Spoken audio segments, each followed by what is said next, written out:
আগ্রা নাম শুনতেই সবার একটা জায়গার নামই সর্বপ্রথম মাথায় আসে, যা হলো তাজমহল।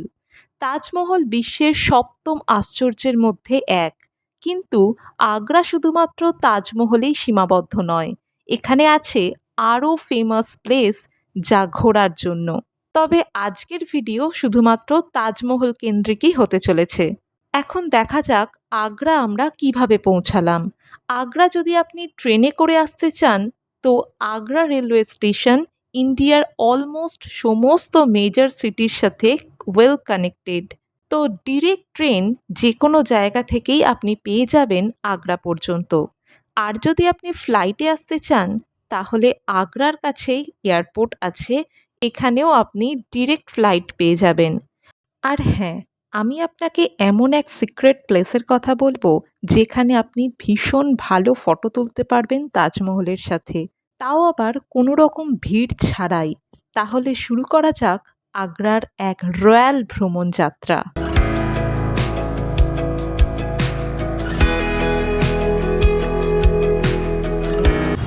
এই হোটেলতে আমরা আজকে উঠলাম। এই আগ্রায় কদিন এই হোটেলটাতেই থাকবো। আর এখান থেকে তাজমহলের ভিউটা ঠিক এরকম লাগছে। এখানটা একটা সিটিং এরিয়া রয়েছে, ডাইনিং স্পেস। আমাদের রুম ক্লিন হচ্ছে, তাই এখন আমরা এখানটায় ওয়েট করছি। তো ভালো, তবে স্টেশন থেকে অনেকটাই দূরে, 3 কিলোমিটার 4 কিলোমিটার মতো দূরে। আগ্রা পৌঁছে হোটেলে চেক ইন করার পর সর্বপ্রথম হোটেলের ব্যালকনিতে বসে তাজমহলের এরকম ভিউ এনজয় করতে করতে চা খেয়ে কিছুটা ক্লান্তি দূর হলো। আমরা যে হোটেলে আছি সেই হোটেলের নাম হলো হোটেল শাহজাহান।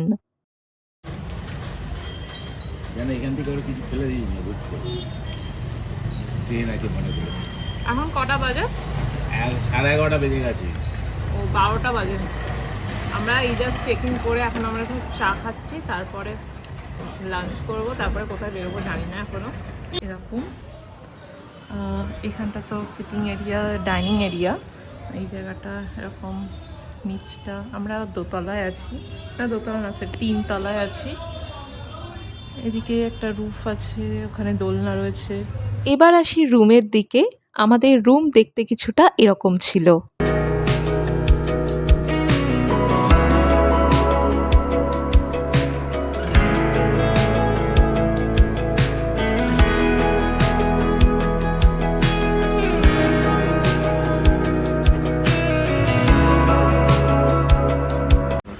এখানে একটা ছোট ব্যালকনি রয়েছে ব্যালকনিটা খুবই ছোট।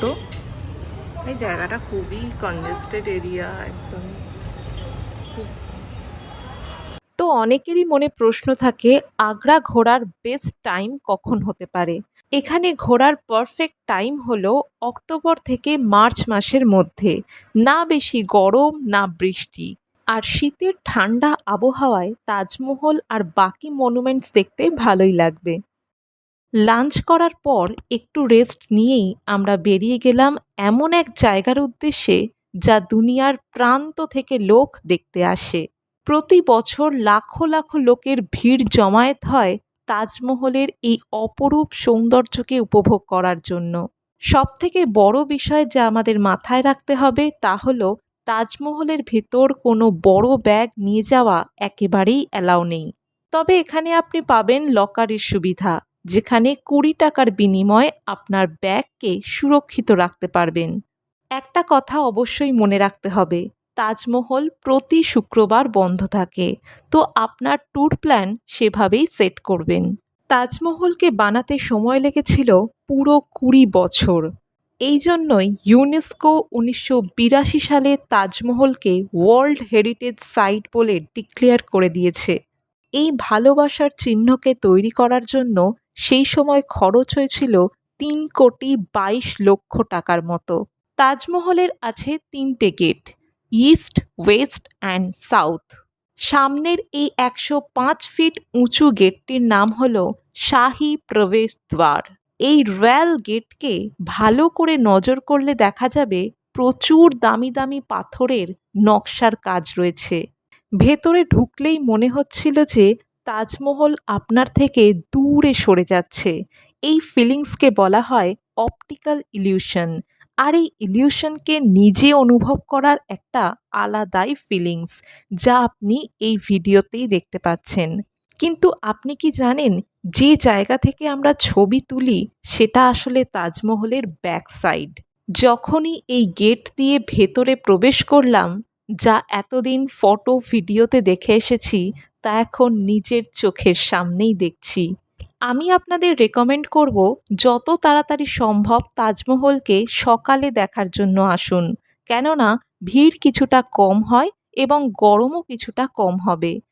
আর মর্নিং টাইমে ফটো ভিডিও তো ভীষণ ভালো আসবে।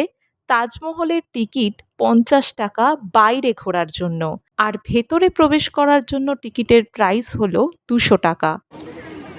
মা বাবা ভিতরে গেছে, প্যালেসের ভেতরে। প্যালেস তো বলবো এটাকে, তাজমহলের ভেতরে। হ্যাঁ, ভেতরে গেছে। 250 টাকা, হ্যাঁ 250 টাকা টিকিট নিয়েছে এক একজনের। না 200 টাকা। ও আচ্ছা, 200 টাকা টিকিট নিয়েছে এক একজনের। তো মা আর বাবা গেছে ভেতরে দেখতে।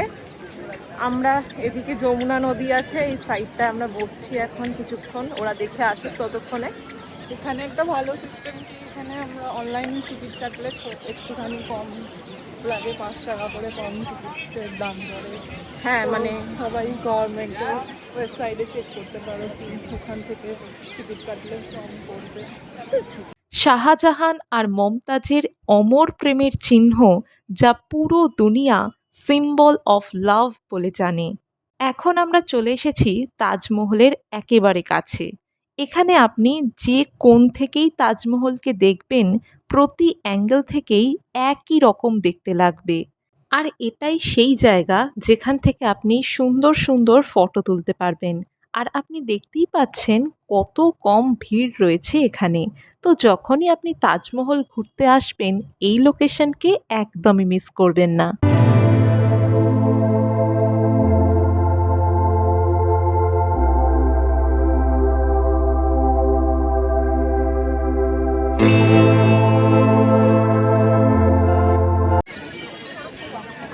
এখন সানসেট মোমেন্টেও তাজমহলের ভিউটা অসাধারণ লাগছে। আর ইচ্ছা আছে কাল সকালে, মানে ভোরবেলা আবার আসবার ইচ্ছা আছে। তো সেই টাইমটায় আরও অন্যরকম দেখতে লাগবে আশা করছি। তো দেখা যাক কীরকম হয়, কালকে কীরকম টাইম পাই। আরও অনেক সাইট সিন করারও আছে। সানসেট তো অলওয়েজ আমার ভালো লাগে, বাট সানরাইজের টাইমটাতেও আমি মানে ভালোই লাগবে, তাই না?